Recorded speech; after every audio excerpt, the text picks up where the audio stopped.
Hi, second grade. This is the rest of our story. Can you believe it? We're at the end.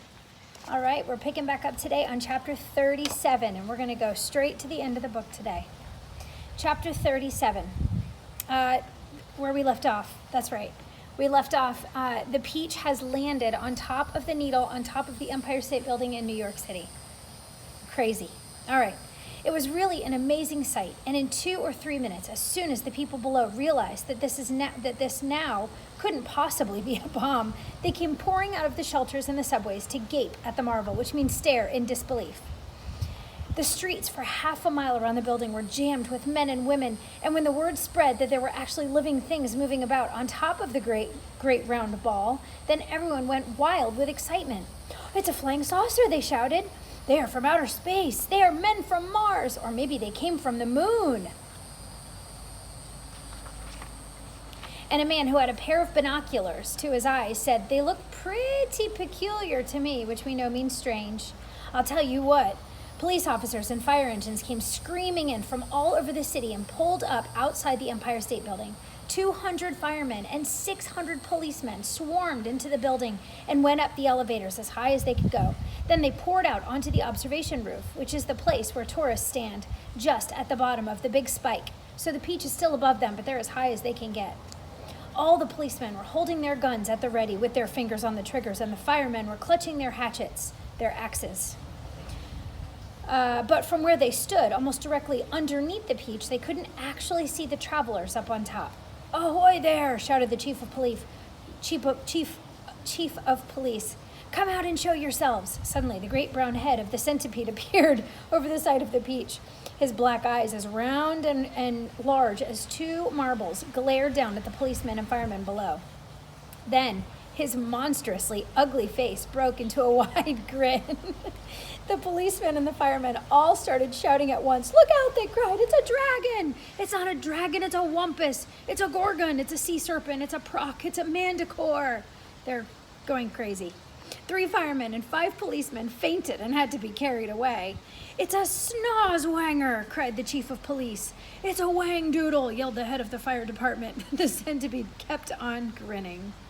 He seemed to be enjoying enormously the commotion that he was causing. "Now see here," shouted the chief of police, cupping his hands to his mouth. "You listen to me. I want you to tell me exactly where you came from." "Well, we've come from thousands of miles away," the centipede shouted back, grinning more broadly, which means wider, more broadly than ever. More broadly than ever, and showing his brown teeth. "There you are," cried the chief of police. "I told you they came from Mars." "I guess you're right," said the head of the fire department. At this point, the old green grasshopper poked his huge head over the side of the Peach, alongside the centipedes. More than 6 big, strong men fainted when they saw him. "Well, that one's an oink," screamed the head of the fire department. "I just know it's an oink." "Or a cockatrice," yelled the chief of police. "Stand back, men. It may jump down on us at any moment." "What on earth are they talking about?" the old green grasshopper said to the centipede. "Search me," the centipede answered. But they seem to be in an awful stew about something. They have no idea why these people are freaking out. Then Miss Spider's large, black, murderous-looking head, which was to a stranger, was probably the most terrifying of all, appeared next to the grasshoppers. "Snakes and ladders," yelled the head of the fire department. "We are finished now. It's a giant scorpula." "Well, it's worse than that," cried the chief of police. "It's a vermicious knid. Oh, just look at that vermicious, gruesome face." Is that the kind that eats fully grown men for breakfast?" the head of the fire department asked, going white as a sheet. "Oh, I'm afraid it is," the chief of police answered. "Oh, please, why doesn't someone help us get down from here?" Miss Spider called out. "It's making me giddy." "This could be a trick," said the head of the fire department. "Does anyone know the move? Don't anyone make a move until I say." "They've probably got space guns," muttered the chief of police. Oh, my goodness. "But we've got to do something," the chief of the fire department announced grimly. "About 5 million people are standing down there in the streets watching us." "Then why don't you put up a ladder?" the chief of police asked him. "I'll stand at the bottom and hold it steady for you while you go up and see what's going on." "Thanks very much," snapped the head of the fire department. Soon there were no less than 7 large, fantastic faces peering down over the side of the Peach. The centipedes, the old green grasshoppers, Miss Spiders, the earthworms, the ladybugs, the silkworms, and the glowworms, and a sort of a panic was beginning to break out among the policemen and the firemen on the rooftop. Then, all at once, the panic stopped, and a great gasp of astonishment went up all around. For now, a small boy was seen to be standing up there beside the other creatures. His hair was blowing in the wind, and he was laughing and waving and calling out, "Hello, everybody! Hello!" For a few moments, the men just stood below and stared and gaped. They simply couldn't believe their eyes. "Bless my soul," cried the head of the fire department, going red in the face. "It really is a little boy, isn't it?" "Don't be frightened of us, please," James called out. "We're so glad to be here. What about the others beside you?" Oh, here's the picture of everyone having a little moment of panic. "What about the others beside you?" shouted the chief of police. "Are any of them dangerous?" "Of course they're not dangerous," James answered. "They're the nicest creatures in the world. Allow me to introduce them to you one by one, and I'm sure you will believe me." So here he is introducing his friends.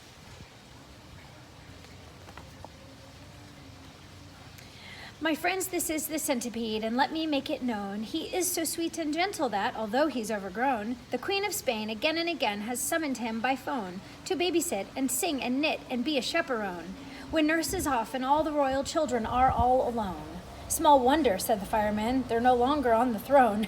"The earthworm, on the other hand," said James, beginning to expand, "is great for digging up the land and making old soils newer. Moreover, you should understand, he would be absolutely grand for digging subway tunnels and for making you a sewer." The earthworm blushed and beamed with pride. Miss Spider clapped and cheered and cried, "Can any words be truer?" And the grasshopper, ladies and gents, is a boon in millions and millions of ways. You have only to ask him to give you a tune, and he plays and he plays and he plays. As a toy for your children, he's perfectly sweet. There's nothing so good in the shops.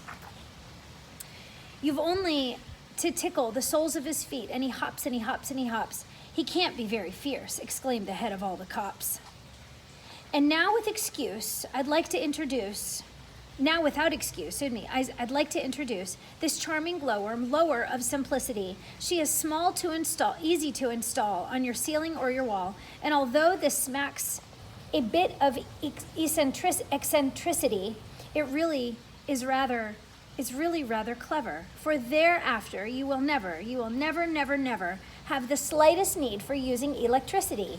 At which no less than 52 policemen cried, "If this is true, that creature will get some fabulous publicity." And here we have Miss Spider with a mile of thread inside her, who has personally requested me to say that she's never met Miss Muffet on her charming little tuffet. If she had, she'd not have frightened her away. Should her looks sometimes alarm you, then I don't think it would harm you to repeat at least 100 times a day, "I must never kill a spider, I must only help and guide her." Here he is introducing the others.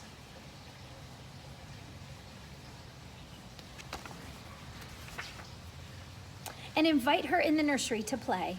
The police all nodded slightly, and the fireman smiled politely, and without a dozen people cried, "Hooray!" "And here's my darling ladybug, so beautiful and kind, my softest comfort since this trip began. She has 400 children, and she's left them all behind. But they're coming on the next peach if they can." The cops cried, "She's entrancing." All the firemen started dancing, and the crowds all started cheering to a man. "And now the silkworm," James went on, "whose silk will bear comparison with all the greatest silks there are in Rome and Philadelphia. If you would search the whole world through, from Paraguay to Timbuktu, I don't think you would find one bit of silk that could compare with it. Even the shops in Singapore don't have the stuff. And what is more, the silkworm had, I'll have you know, the honor not so long ago to spin and weave and sew and press the Queen of England's wedding dress. She's already made and sent a waistcoat for your president." "Well, good for her," the cops cried out, and all at once a mighty shout went up about the Empire State. "Let's get them down at once. Why wait?" Here he is introducing the last two during his song. Chapter 38. 5 minutes later, they were all safely down, and James was excitedly telling his story to a group of flabbergasted officials. They were blown away. They could not believe it. And suddenly, everyone who had come over to the Peach was a hero. Who had come over on the Peach was a hero. They were all escorted to the steps of City Hall, where the mayor of New York made a speech of welcome. And while he was doing this, 100 steeplejacks, armed with ropes and ladders and pulleys, swarmed up to the top of the Empire State Building and lifted the giant Peach off the spike and lowered it to the ground.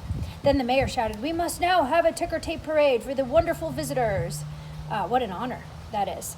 And so a procession was formed, and in the leading car, which was an enormous open limousine, sat James and all his friends.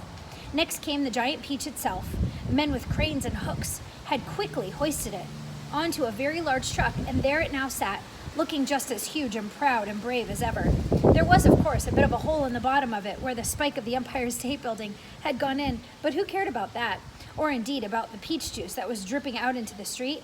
Behind the peach, skidding about all over the place in the peach juice, came the mayor's limousine. And behind the mayor's limousine came about 20 other limousines carrying all the important people of the city. And the crowds went wild with excitement. They leaned out of the windows of the skyscrapers, cheering and yelling and screaming and clapping and throwing out bits of white paper and ticker tape.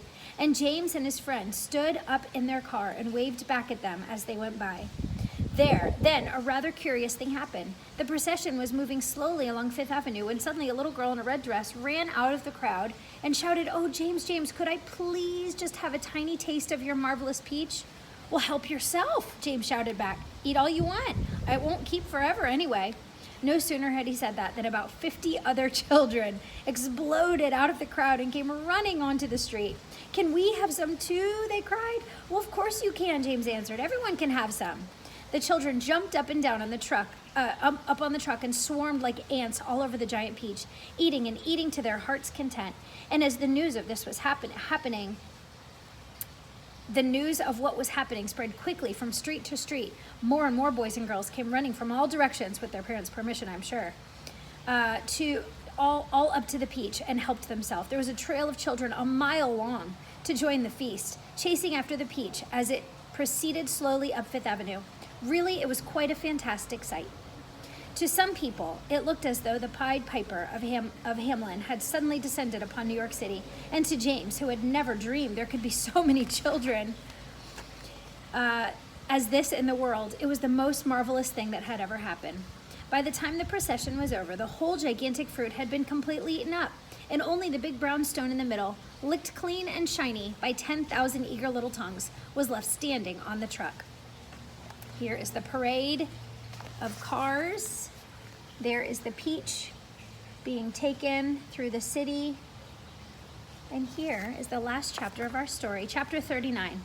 And thus the journey ended, but the travelers lived on.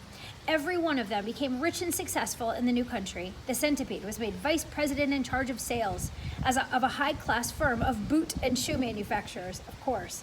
The earthworm, with his lovely pink skin, was employed by a company that made women's face creams to speak commercials on television. The silkworm and Miss Spider, after they had both been taught to make nylon thread instead of silk, set up a factory together and made ropes for tightrope walkers. The glowworm became the light inside the torch on the Statue of Liberty and thus saved a grateful city from having to pay a huge electricity bill every year. The old green grasshopper became a member of the New York Symphony Orchestra, where his playing was greatly admired. The ladybug, who had been haunted all her life by the fear of her house was on fire and her children all gone. That's a nursery rhyme from The Childhood of Your Parents. Ask them about that. She married the head of the fire department and lived happily ever after. And as for the enormous peach stone, it was set up permanently in a place of honor in Central Park and became a famous monument. But it was not only a famous monument, it was also a famous house, and inside the famous house there lived a famous person, James Henry Trotter himself. And all you had to do at any day of the week was to go and knock upon the door, and the door would always be open to you, and you would always be asked to come inside and see the famous room where James had first met his friends. And sometimes, if you were very, very lucky, you would find the old green grasshopper in there as well, resting peacefully in a chair before the fire. Or perhaps it would be the ladybug, who dropped in for a cup of tea, and the centipede to show off a new batch of particularly elegant boots that he had just acquired. Every day of the week, hundreds and hundreds of children from afar and near came pouring into the city to see the marvelous peach stone in the park. And James Henry Trotter, who once, if you remember, had been the saddest and loneliest of all the little boys you could find, now had all the friends and playmates in the world. And because, hold on, here's his home in Central Park. He's living in the peach stone, and there he is with all of his new friends lined up at the doorway. And because So many of them were always begging him to tell and tell the story again and again of his adventures on the peach. He thought it would be nice if one day he sat down and wrote a book. So he did. And guess what? That is just what you have finished reading. That was the story of James and the Giant Peach. Yay!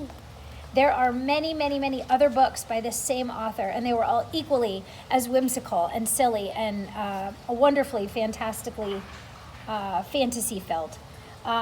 There is Roald Dahl, The Twits. He's got a bunch of little short stories that he's published.